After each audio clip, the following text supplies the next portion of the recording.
Når du er på kursus i digital modeljernbane, så lærer du blandt andet, hvordan du sørger for, at sporskifter, afkoblinger og lys med videre også kan styres digitalt. For eksempel her illustreret med et sporskifte af C-typen eller M-typen,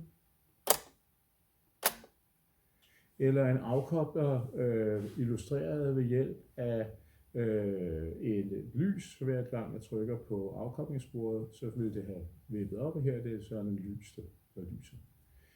Det sidste er faktisk lidt interessant, fordi egentlig så taler vi jo normalt om, at en sporskifte eller magnetartikeldekoder har 4 udgange og kan være enten til højre eller venstre, altså lige ud eller afvig, rød eller grøn. Men hvis vi går i redigerer artikelliste på CS3 og klikker på afkoblingssporet, så kan vi se nederst i billedet, at afkobleren den er på adresse 41, og ved siden af der står der, at fordi jeg har valgt afkoblingsspor som type, så kan jeg vælge, om tilslutningen er den røde eller grønne.